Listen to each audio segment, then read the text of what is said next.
Have you ever heard a bell ring when no one was there to ring it? A sound that cuts through the silence of the night, echoing deep into the unknown. What if I told you that some bells are not meant for human ears? That some chimes do not simply signal time, but open a door to something far more terrifying? There is one such bell, a cursed, haunted relic that has existed for centuries. Its origins are unknown, its purpose sinister. Wherever it goes, death follows.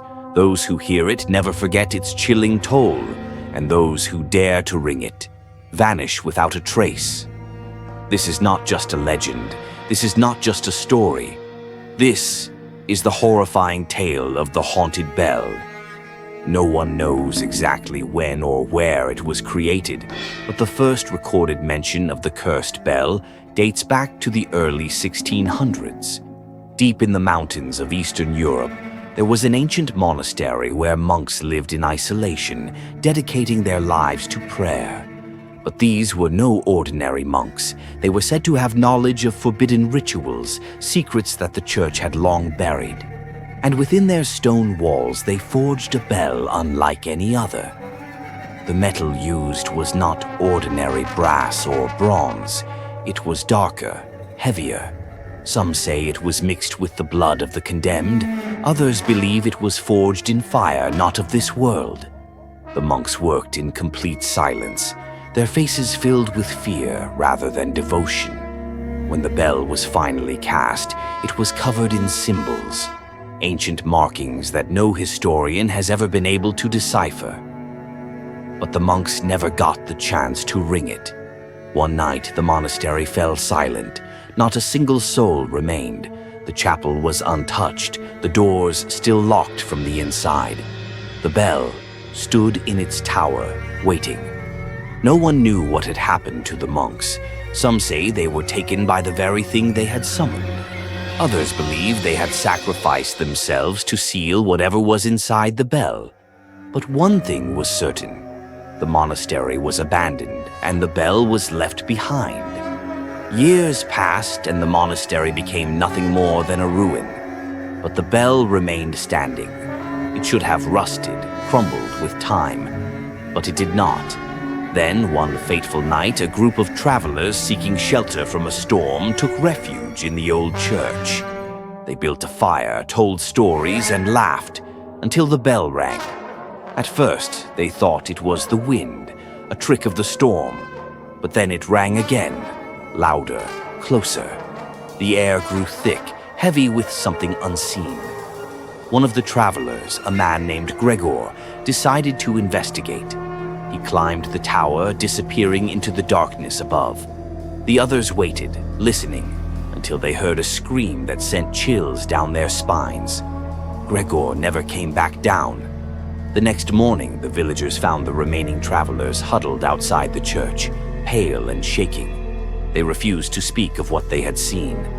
When the villagers entered the bell tower, they found only Gregor's boots, neatly placed at the edge of the bell's wooden platform. His body was never found. But the strangest thing, the ground beneath the bell was undisturbed, as if he had never fallen at all.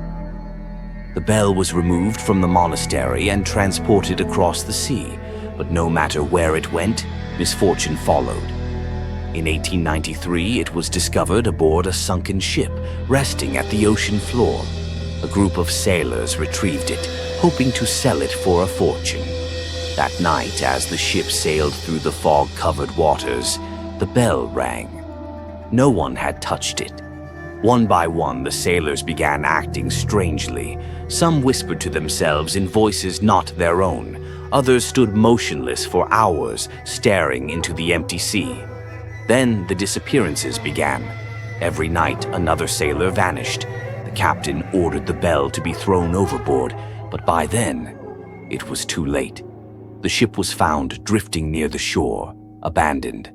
Only one man remained, curled in the corner of the deck, whispering over and over, "It wasn't for us. It was calling them." He died that same night with the sound of the bell ringing in his ears. For years, the bell remained hidden, its story buried in forgotten archives. Then, in 1932, it was placed inside a museum, locked behind thick glass, displayed as a historical artifact.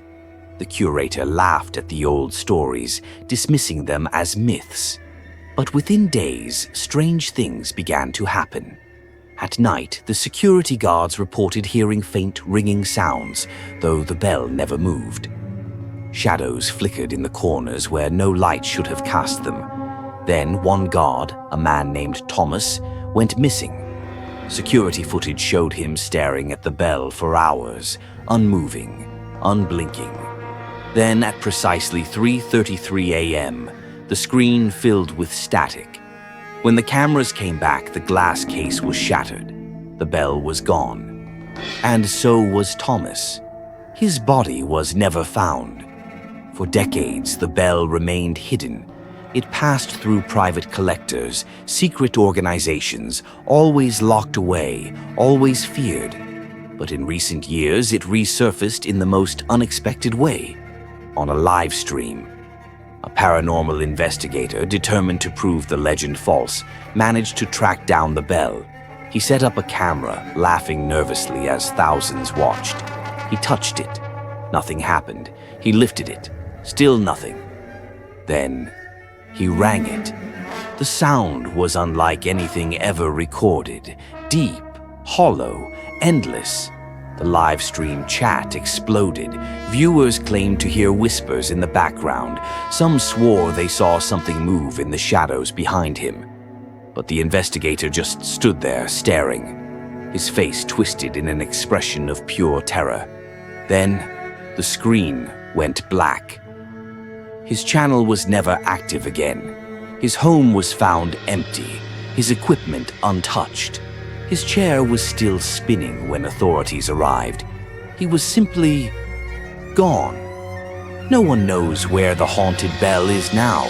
Some believe it was buried deep underground, sealed away to prevent its curse from spreading. Others believe it still rings, somewhere in the dead of night, calling out to those who will listen. But one thing is certain, this is not just a story. Too many people have vanished, too many whispers have been heard, and if you ever hear a bell toll when there is no wind, no hands pulling its rope, do not listen, do not turn around, do not follow the sound, because the last thing you might hear is the whisper of something waiting just beyond the veil, and when the bell rings for you, it will already be too late.